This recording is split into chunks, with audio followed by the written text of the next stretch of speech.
संसार में हर प्राणी का जन्म किसी उद्देश्य से होता है। उद्देश्य की पूर्ति ही जीवन का मकसद है।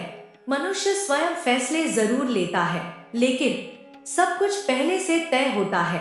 जीवन में कुछ बुरा हो तो परेशान ना हो, हर घटना का उद्देश्य है। प्रभु कभी आपका बुरा नहीं चाहते। अपना ध्यान प्रभु भक्ति में लगाएं।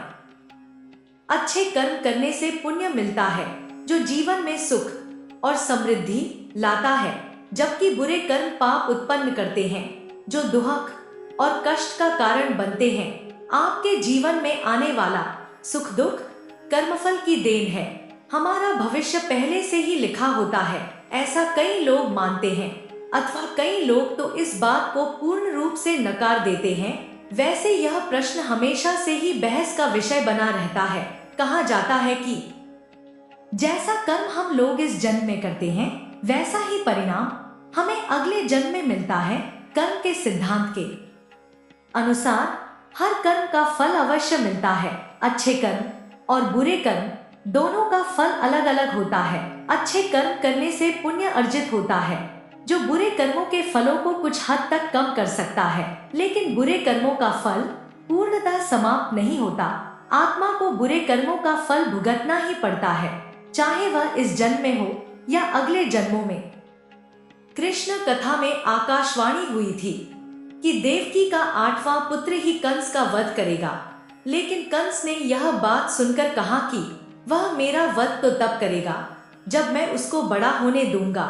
तो कंस ने इसी सोच के साथ जब भी देवकी के कोई बच्चा जन्म लेता, तो कंस वहां आकर उसके जन्म से कुछ घंटे के भीतर ही उस बच्चे को मौत की नींद सुला देता था। लेकिन जब देवकी के 8वें पुत्र हुआ, तो उसने विधि विधान से ही जन्म लिया और बाद में कंस का वध भी किया।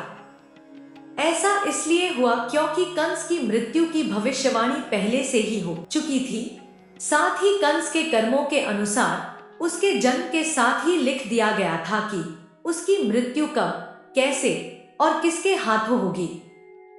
संसार में जो भी मनुष्य जन्म लेता है, उसका भविष्य पहले से ही लिख दिया जाता है कि इस मनुष्य का जन्म कैसे होगा, कहाँ होगा और उसके जीवन में कौन कौन सी परेशानियां आएंगे, वह कौन से कार्य करेगा। यह सब विधि का विधान है और इसे हम लोग चाह कर भी नहीं बदल सकते। व्यक्ति जब इस संसार में जन्म लेता है, व्यक्ति यदि सरल है, निश्चल है, समर्पण है, ईश्वर के प्रति लोगों की भलाई करता है, जन कल्याण करता है, परोपकार करता है, जैसा कि तुलसीदास जी ने कहा है कि परहित सरीस धर्म नहीं भाई, पर पीड़ा सम नहीं। अधमाई अर्थात दूसरे की भलाई से बढ़कर कोई बड़ा धर्म नहीं है और दूसरे को कष्ट देने से बढ़कर कोई अधर्म या पाप नहीं है। पूर्व में कही गई बातों का संबंध व्यक्ति की जाति से नहीं, बल्कि उसके कर्म के आधार पर है। कोई भी कर्म छोटा या बड़ा नहीं होता। कोई भी जाति हमारी सनातन संस्कृति के अनुसार बड़ी या छोटी नहीं होती। आचार्य चाणक्य ने अपने इस श्लोक के द्वारा बताने की कोशिश की है कि जब कोई मनुष्य माँ के गर्भ में होता है, तभी उसके भाग्य का निर्धारण हो जाता है। जन्म से पहले ही उसकी उम्र के बारे में लिख दिया जाता है। इसलिए कहा जाता है कि हर किसी का मृत्यु का समय पहले से ही तय होता है। ऐसे कई पौराणिक शास्त्र एवं ग्रंथ मौजूद हैं, जिसमें कई महापुरुषों के भाग्य पहले से ही लिखे होने के प्रमाण मिलते हैं। जैसे हम रामायण में देखते हैं कि यह पहले से ही तय था कि भगवान श्री राम को 14 सालों का वनवास मिलेगा। अर्थात इसके पीछे का कारण भगवान श्री राम के हाथों रावण का वध होना था। इससे आप ही सोचो कि अगर माता कैकेयी अपनी दासी मंथरा के बहकावे में न आती, तो श्री राम को माता सीता के साथ वनवास के लिए जाना नहीं पड़ता, तो रावण का वध श्री राम के हाथों कैसे संभव होता। यह सब पहले से लिखा जा चुका था। इसी तरह हर एक का भाग्य लिखा जा चुका है। हम सब तो इस नाटक के छोटे से पात्र हैं, जिनका किसी ना किसी उद्देश्य के चलते इस संसार में जन्म हुआ है। लेकिन यह बात भी गलत नहीं है कि आपकी किस्मत आपके कर्मों पर आधारित है। वह कहावत तो आपने सुनी ही होगी जैसा बोयोगे वैसा पाओगे। अगर आप अच्छे और पुण्य के काम करते हैं तो आपके साथ सदैव अच्छा ही होगा। लेकिन अगर आपने जीवन में हमेशा बुरे काम किए हैं तो संभावना है कि आपको उसका दुष्प्रभाव इसी जन्म में देखने को मिल जाएगा। इसलिए हमारे शास्त्रों में हमेशा धर्म और पुण्य के कर्म करने की प्रेरणा दी गई है, क्योंकि यही वह रास्ता है जो हमें इस जन्म मरण के चक्कर से बाहर निकाल सकता है। बुरे कर्म करने वालों को तो भगवान के चरणों में भी स्थान नहीं मिलता। इसी के साथ एक यह बात सामने आती है कि अर्जुन के हाथों कर्ण का वध हुआ था।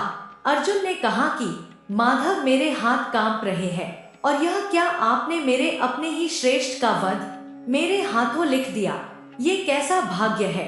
तो इस पर श्री कृष्ण ने कहा, हे पांडव पुत्र अर्जुन, मैं कौन होता हूँ किसी मनुष्य को सजा देने वाला। ये तो करनी का फल है। जिस तरह उसने जीवन में कर्म किए उसे उसके फलस्वरूप परिणाम मिल गया। और उन्होंने कहा कि मृत्यु केवल शरीर की होती है, आत्मा अजर और अमर है।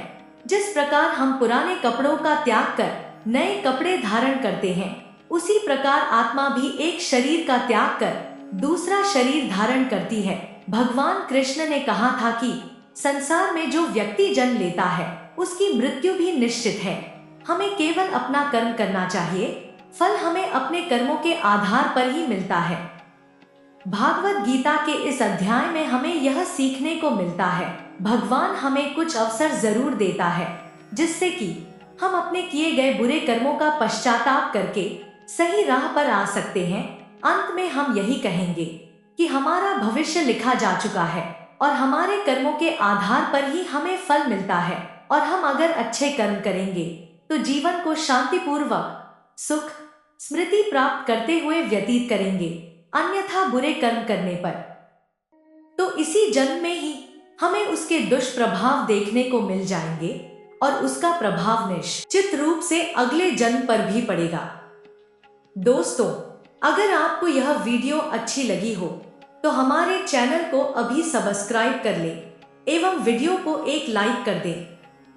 कमेंट में जय श्री कृष्णा जरूर लिखें। जय श्री कृष्णा।